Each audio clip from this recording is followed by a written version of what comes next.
Hi there, everybody. I think I'm live. This is my first LinkedIn Live, and I think I'm also live on Facebook using this platform, this piece of software. So I've come here to sort of do a little bit of an experiment. I'm excited that I've been accepted into the LinkedIn Live universe, and so I thought I would play a little bit with it this week. Doing a couple of experiments. So this is my first one. I'm Emily Crookston. I am the owner and decider of all things at the Pocket PhD. I'm also the I'm the ghostwriter for Rebels, Renegades, and Mavericks. And hopefully if you're jumping in live and you're seeing this, go ahead and give me a chat. Let me know that you know who you are, where you're from, what you do, anything like that. Feel free to use this as a bit of promotion for yourself. And I'll see if I can see anything in the chat that will let me know that somebody's out there listening to me. This is the thing about doing live video. It's always a little bit tricky because you can't see your audience, and it's tough I like to feed off of the energy of my audience and see who's out there. So doing live video is a challenge in that way, but I'm excited to be here. I'm excited to give all of this a shot. So experimenting, like I said. So I've been doing these interviews. I'm calling it the Own Your Expertise interview series because I wrote a signature talk way back in March and gave it to a live audience actually before the shutdown happened. And that talk was all about how to own your expertise. And so I had this idea that I could interview some actual experts and get them to talk a little bit about how they own their expertise. And it's been a really fun, another experiment I've been doing during the pandemic, just as a way to raise brand awareness, as a way to get more active on social media, get more active on LinkedIn. And it's been a really good time. So I thought that it'd be a good opportunity now that I've been doing these interviews for about 2 months. I think I've recorded, I recorded many, but I've posted and made live about 6 of them so far. So I thought I would do a quick recap of the takeaways from those interviews. I mean, I've interviewed experts from, storytellers to HR consultants to launch experts and data scientists to internationally acclaimed podcast hosts and an intimacy expert, sex and intimacy expert. I've interviewed people who are experts in managing businesses, run their own business management, online virtual assistant type businesses.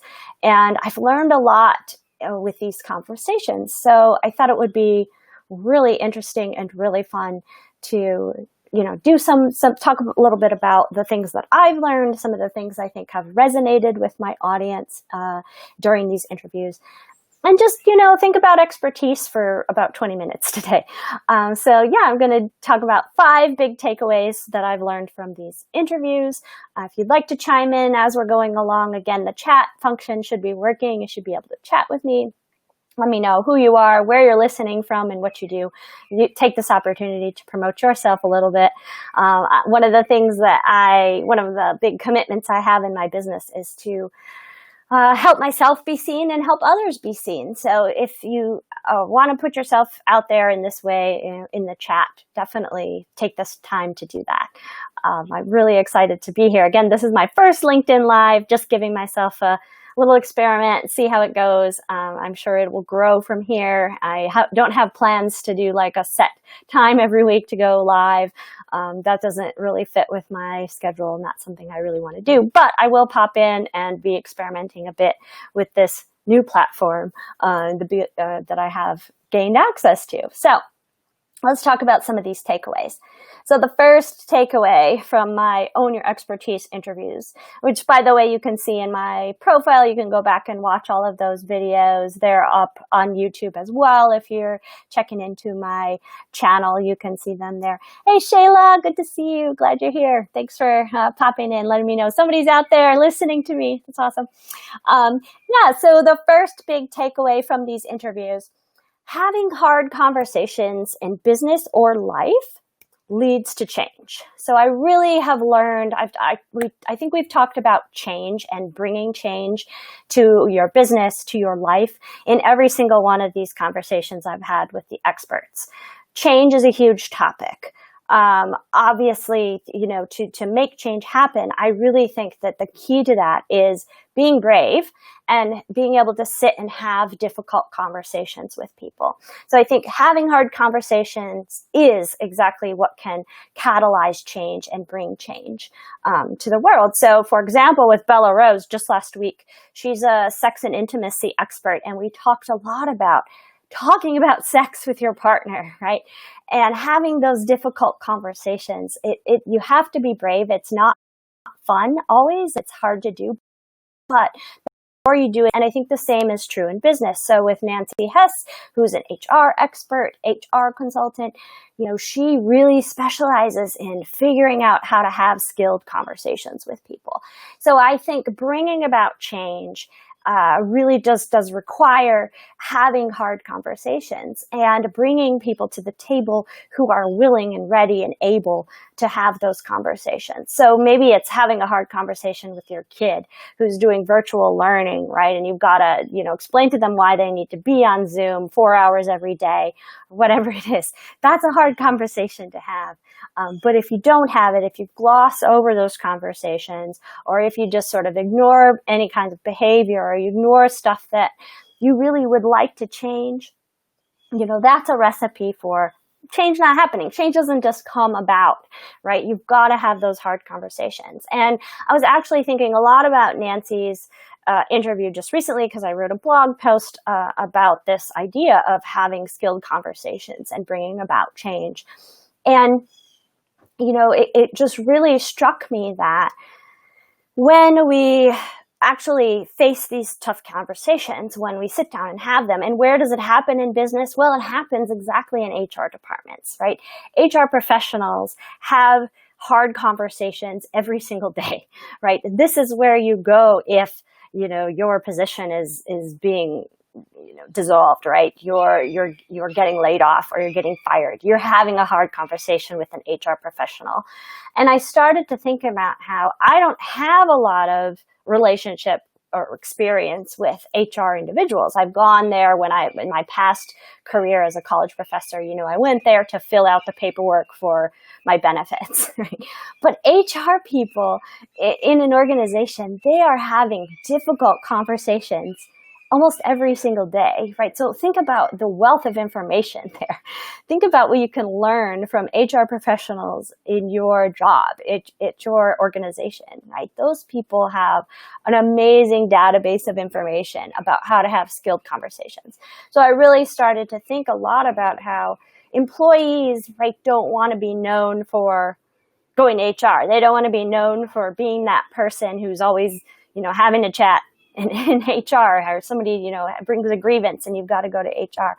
But these people behind the scenes, they're the ones who are taking and making change happen within an organization. They're helping the organization develop because they've thought long and hard about how to have skilled conversations. So that's the first big takeaway from my interviews with these experts, is that having hard conversations in business and life, that's what leads to change. That's the way to make change happen. Second big takeaway that I've sort of gained from these interviews, if you want to make change happen, speaking of change, I think there are 3 big components that my experts have talked about. So the first component to making change happen is think about who you're inviting to the table. Right. So if you want to make change happen, you've got to focus on what that looks like. And what that means is you've got to get input from the right people within your organization. Even if you're a small business owner like me, or you're a one-woman shop, you're a solopreneur, right? If you really want to make change happen in your business, you've got to think hard about who to talk to. Who can you get to brainstorm with you about this challenge or this issue within your business? Who do you want in your mastermind group if you're forming a group and you're trying to move your business forward? You're trying to figure out how to scale a product or service that you offer. right? Getting the right people sitting down with you and chatting about these things can make a huge difference, right? There's no reason to reinvent the wheel in business. There are people everywhere. There are people in your office. There are people in the cubicle next door. There are people, not that we're in offices or cubicles much these days, right? Your neighbor, right? There are people who know things that you could tap for information. And if you're doing this on a regular basis, then the change that needs to happen and how to make it happen is just going to feel so much more seamless. You're going to really sort of learn through osmosis from the right people. If you have the right people at the table, the change is going to be easier. Communication is going to be easier. And all this is important when you're trying to create change. Second component to making change happen, you've got to know how to translate your expertise. And this is one of my big things. This is one of me doing my interview series, How to Own Your Expertise, because I came to this realization as I was creating my signature talk. It just occurs to me that one of the things that I do really well as a ghostwriter, and one of the things I help my clients with most, is translating their expertise for their audiences, right? It's not enough to be an expert and to know your stuff, right? We all do. All professionals, anybody who's been at what they're doing for more than a few months has gained some expertise, knows how to do something really important, has gained those skills, has that expertise. But the real thing that I think sets the best experts apart, the people whose videos go viral, the people who write books that sell millions of copies, what these people are really good at is translating their expertise for a particular audience. They're just really good at tapping into the thing that that audience needs to hear in that moment, right? So figuring that out, I think, is in and of itself a skill. So when I work with a ghostwriting client, I spend a lot of time asking, who is your audience and what are their problems? And if you're thinking about writing a business book, it's really good to think in terms of a transformation that you want that person to go through. They're starting at point A before they read your book, and by the time they finish the book, they've transformed. Their thinking is different, right? And that's all because you've figured out how to translate your expertise. And most of the time, by the way, if you're writing a book, that expertise is the thing you give to your clients as well. So you're just sort of often you're putting that into book form. But you've figured out, by working with your clients and your customers, you've figured out really well how to translate your expertise in a way that they can apply. They can take what you're teaching them, they can take those lessons and apply them straight to their businesses, their lives, whatever it is. Right? So translating that expertise is really the key to making change happen as well, because when you can translate it well, that means you can explain the problem to them, you can make it real, you can make them see what they need to do something differently. You can make them see how they're going to transform, right? In what way they're going to transform. So translating expertise and transformation is all wrapped up in creating change. And then the third component to making change happen is to think about how good you are at drawing people into your story. So like I said, I talked to some experts on storytelling. I talked to Antonia Bite. She's a really interesting storyteller, and she has a lot to share about storytelling and a lot that she knows about how our stories transform our minds, in fact. And she recently on her LinkedIn shared a link to a TED Talk by Lisa Feldman Barrett. And this woman is I don't know what kind of scientist she is, psychology maybe, but she talked about emotions and how it is that we aren't at the mercy of our emotions. And what's interesting about storytelling is that stories tap into our emotions. So the woman on the TED Talk, Lisa Feldman Barrett, she discusses how emotions are predictions that our brains are making, right? When you think about that meeting that you're dreading and you feel that sense of like dark, dread in your stomach, right? You feel the pit in your stomach when you think about that meeting. That's a prediction. That's your brain saying, this terrible thing is going to happen in that meeting. People aren't going to like you. People are going to be disappointed with what you've done. Whatever that story that you're telling yourself might be, that's a prediction that your brain is making. So if you think in terms of emotions being predictions, you realize you're not at the mercy of your emotions. They don't just pop into your head. They don't just come out of nowhere. It's something that you're creating, your brain is creating. So that makes it easier for you to say, great, okay, I can create a different story. I can choose to have a different prediction about how this meeting is going to go, right? Super interesting. So if we can do that with our own minds as business owners, if you're thinking in terms of marketing, and this is one of the big points that Antonia makes, she says, marketing is storytelling. So as a business owner, you're telling this story. You can use stories to transform the emotions of your audience, of your clients, of your customers, right? So that second, to make change happen takes 3 components. You need to have the right people at the table. You need to know how to translate your expertise for others, and you need to think about how to draw people into the story, right? Once you've got them on board with your story, it's easy to motivate them to help you create this change that you're looking to create. So those are the first 2 big takeaways from these interviews I've done. Again, this is my first LinkedIn Live. I'm experimenting here, playing around a little bit. What I've decided to do for my first video is some of the big takeaways from this interview series that I've been doing over the past couple of months. So the first takeaway is that having hard conversations in business or life leads to extraordinary change. The second takeaway, also related to change, if you want to make change happen, you need these 3 components. And then the third big takeaway, I think, is you can really think about anything you do in your business as gaining knowledge. So there's a big overarching theme that I think comes away whenever I start thinking about expertise and what it takes to own your expertise.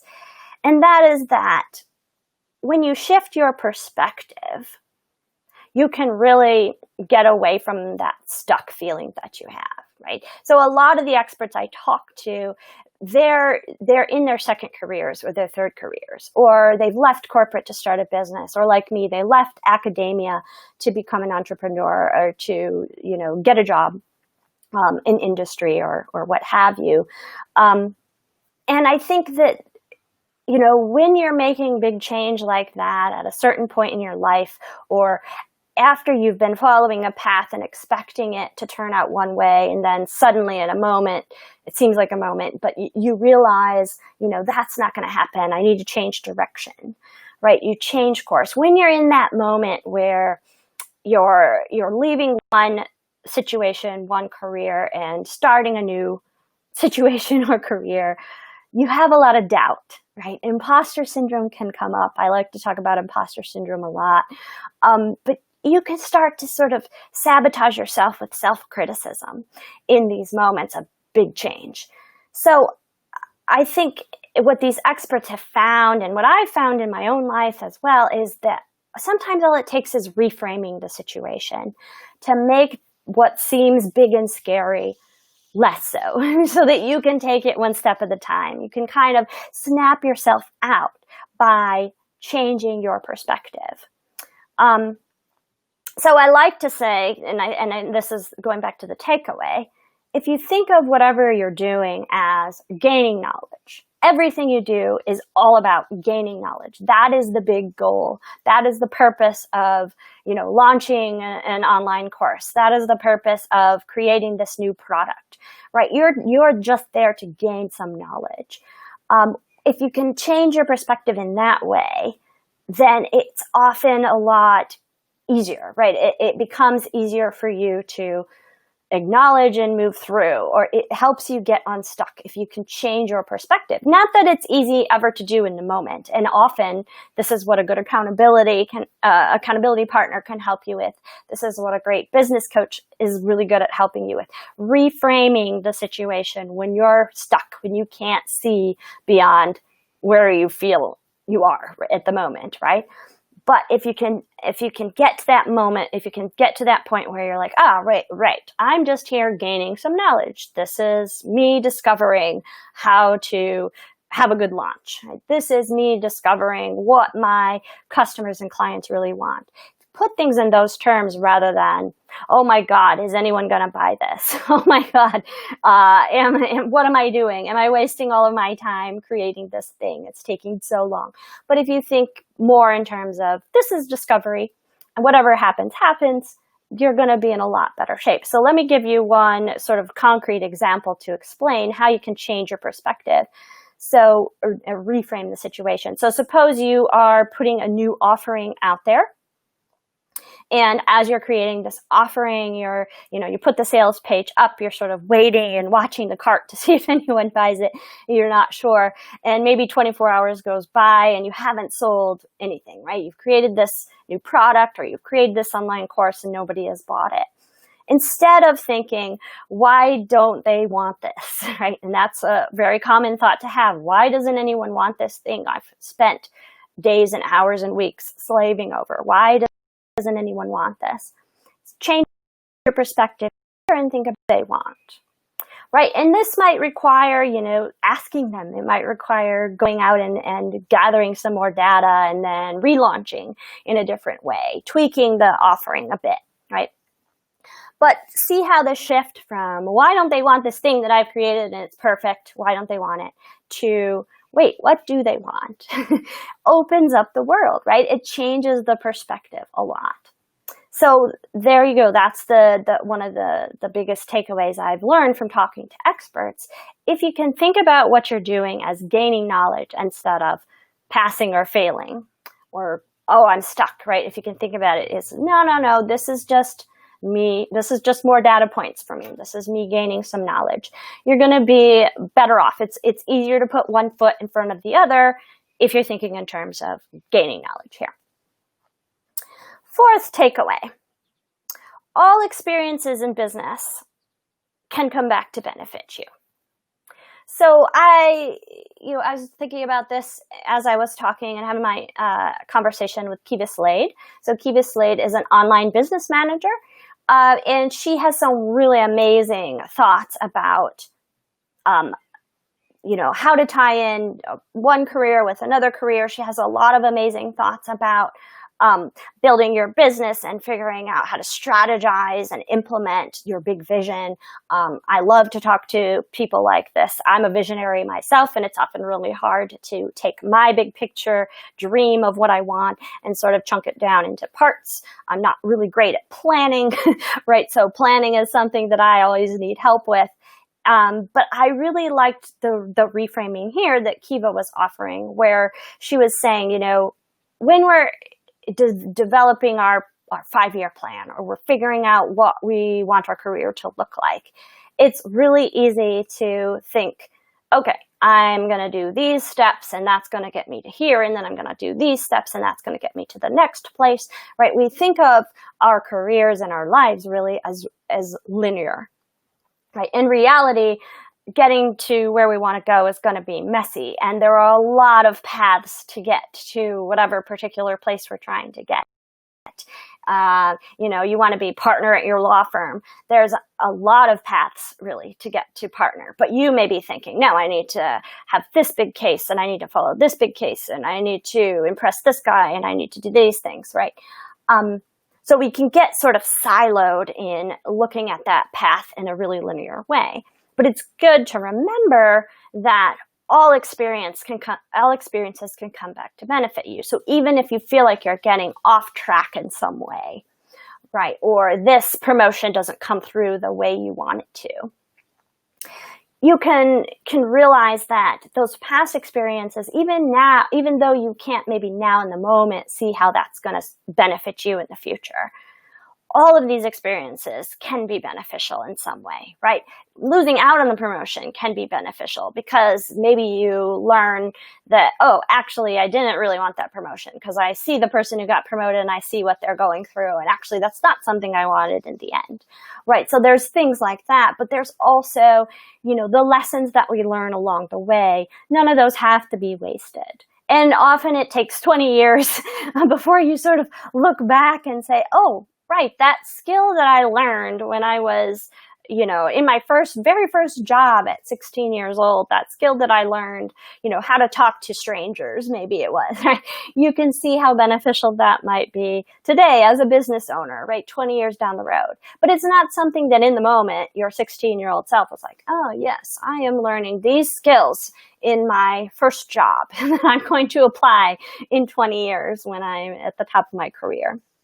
Right. So it's really good to just recognize that all experiences in business can be beneficial in some way, even if it's not obvious to us why they're beneficial in the moment. So you might say there's like no wasted effort, right? As long as you have a goal in mind, as long as you're not doing random things, right? Everything you're doing is something that can be applied later, it could be used later. And in fact, that might be a really good writing exercise. I might try this as a journaling prompt one of these days, just to sort of look back over the past 5 years or 10 years and think about, insights that I've gained from that time. Like, what was I doing in 2015? Oh, yeah, I was a professor, and what was I really figuring out at that time? What classes was I teaching? What students did I have? What was I telling them? What was from all of that?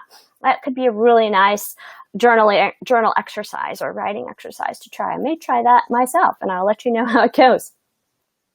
Okay, we're at the 5th big takeaway from my Own Your Expertise interview series that I've done. I'm going to continue doing these. I'm going to probably start doing some of them live now that I have access to this platform. Like I said, tomorrow I'm going to do my first live Own Your Expertise interview. So we'll see how that goes. I think it'll be really fun. I always have great conversations with folks. What I've done up until now is record them and then chop them up and make them a little bit shorter for LinkedIn audience. So it'll be fun to do a live version, and I'm hoping to bring that to you tomorrow for the first time. So I'm going to keep doing these interviews, but I thought I'd take a moment to sort of acknowledge the wisdom and the insight that I've learned and share some of that wisdom with you. So the 5th takeaway, and then I'll do a quick summary of all of them. 5th takeaway, this is one of my favorite takeaways. It's something that I like to say a lot, but I think owning your expertise is about owning the process. And again, this is sort of another big theme of all of these interviews that sort of come across as I've thought more about the relationship between the different conversations I've had. But when it comes to expertise, you're never done. You never get there, right? I think if you asked Warren Buffett or you talked to Steve Jobs before he died about his expertise, they might say, look, I'm not an expert. I did a lot of things that worked, But if they do say that they're experts, I'm sure they would also say, I'm still in the process, right? I haven't reached peak, Steve Jobs. I haven't reached peak Warren Buffett yet.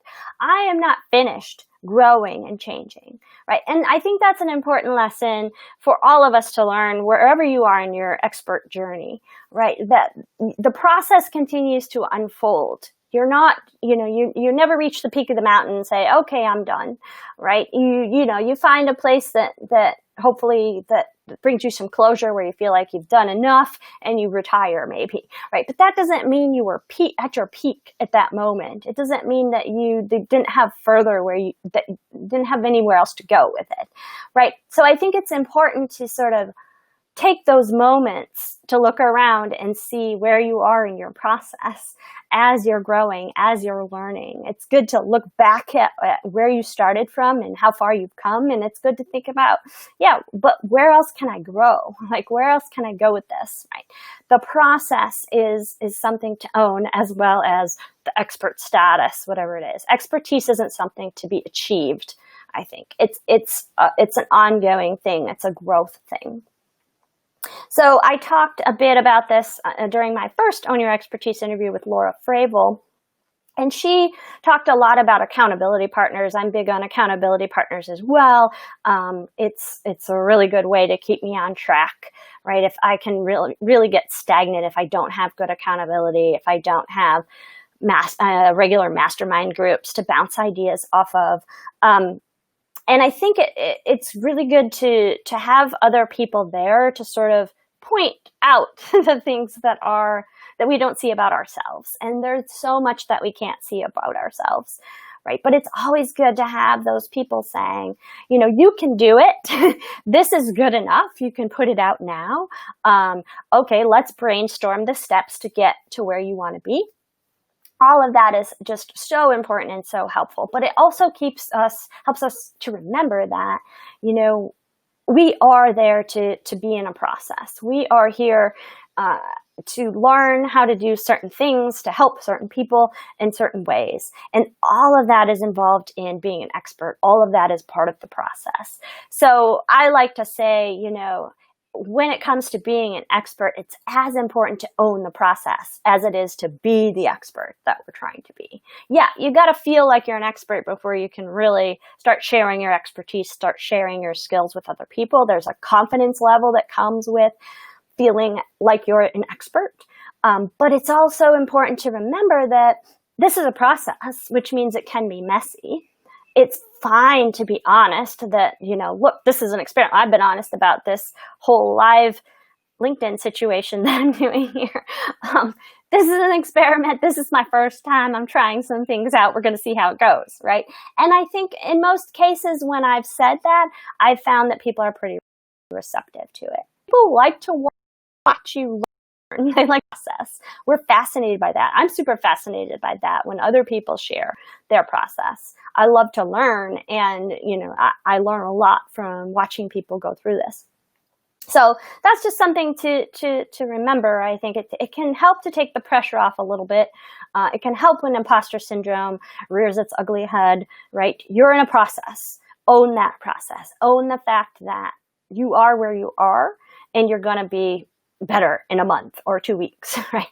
Own that and realize it, and try to, go easy on yourself and know that you are learning, you are experimenting, and you are aiming to get better. And that's a lot. It's important to remember that. Great. So I've just been recapping sort of the top 5 takeaways from the Own Your Expertise interview series that I've done over the past couple of months. So those key takeaways, again, there's 5 of them. First, having hard conversations in business or life can lead to extraordinary change. In fact, I think you have to have hard conversations to get the change that you're after. 2, to make change happen, you've got to have these 3 components in place. You've got to have the right people at the table. You've got to know how to translate your expertise for others. And you have to know what's going to draw people into the story that you're trying to tell. Change is ultimately transformation, and storytelling is all about helping us transform. So you make change happen with these 3 components. The third takeaway, think of whatever you're doing as in the perspective of gaining knowledge, right? So rather than thinking of in terms of passing and failing, oh, is this going to work? Is it not going to work? Think about it as an experiment. Think about how it's helping you gain some knowledge. Fourth, all experiences in business are going to come back to benefit you. So even if you feel like you've fallen off track of where you want to be, you've got your 5-year plan and you're somewhere over here on the side, remember that you're still learning lessons that can ultimately apply later, even if you can't see that in the moment. And then the 5th big takeaway, owning your expertise comes down to owning the process. So I always want to remind us all, myself included, that becoming an expert is about the becoming part. It's a process. It's never going to be finished. You're never going to be the expert and be done, I think. So it's all about process. And I think all of that stuff can really help us when we're trying to, when we're feeling stuck or when imposter syndrome is coming up. So those are some of my big takeaways from the Own Your Expertise interviews that I've done. I'm going to continue doing them. Some will be live, some will be pre-recorded. I'm playing around with all of this stuff. We're going to see what works, and I will, that I'm good at letting you know what's working for me. So if you're on my newsletter list, then you're going to hear all about what's worked and what hasn't worked, because I love to share my process. And if you or somebody you think would be a great interviewee for me to do with the Own Your Expertise interview series, you can definitely send me a message on LinkedIn or email me. let me know who you have in mind. I'm always open to suggestions. I've had some amazing suggestions come through so far, and I've been really, really pleased with the interviewees that I've had and the conversations I've had with these people. So I'm going to keep doing this as long as I'm still motivated, and it seems like my audience is interested.